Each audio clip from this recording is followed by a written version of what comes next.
नमस्कार, आपण बघत आहात द पोलीस टाइम्स मराठी। महाराष्ट्राच्या सीमेवरील सुरत येथे एसटी महामंडळाच्या 2 बसेसचा विचित्र अपघात झाल्याची घटना घडली आहे। या अपघातात प्रथमदर्शनी 7 प्रवाशांचा मृत्यू झाल्याची माहिती असून घटनेची माहिती मिळताच मदत कार्य सुरू झाले आहे। हा अपघात इतका मोठा होता की बसच्या धडकेत दुसरी बस रस्त्यावर कलंडली। या प्रकरणात जखमींना नजीकच्या रुग्णालयात दाखल केले आहे। सुरतमधील बारडोली येथील उवा गावामध्ये 2 एसटी बसेसच्या विचित्र अपघाताची भीषण घटना घडली आहे। सुरत ते धुळे मार्गावर धावणाऱ्या महाराष्ट्र राज्य परिवहन मंडळाच्या एसटी बसला मागून एका ट्रकने ठोकरल्याने ही बस रस्त्याचा दुभाजक ओलांडून शेजारी लेनमध्ये घुसली।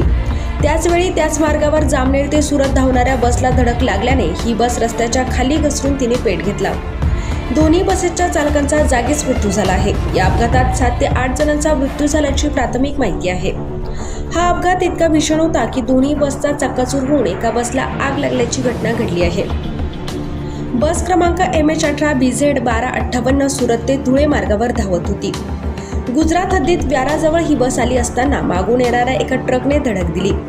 त्यामुळे एसटी बस दुभाजक तोडून दुसऱ्या बाजूला कलंडली। याचवेळी त्याच मार्गावर जामनेर ते सुरत धावणाऱ्या बस क्रमांक MH20 BL 3360ला धडक लागल्याने ही बस रस्त्याच्या खाली घसरून तिने पेट घेतला।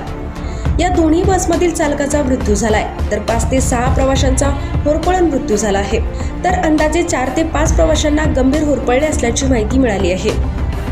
भीषण अपघातात जळगावच्या भुसावळ तालुक्यातील खुरापाणाचे येथील चालकाचा मृत्यू झाला आहे।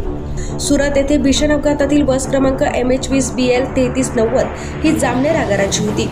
त्यावर घनश्याम परकले हे चालक म्हणून कर्तव्यावर होते। अपघातामध्ये या बसला आग लागून त्यातील 6 प्रवासी तसेच बस चालक यांचा मृत्यू झाल्याची प्राथमिक माहिती समोर आली आहे। या भीषण अपघातामध्ये 7 जणांचा मृत्यू झाल्याची माहिती समोर आली आहे। अद्यापही प्रवाशांची ओळख पटलेली नाही।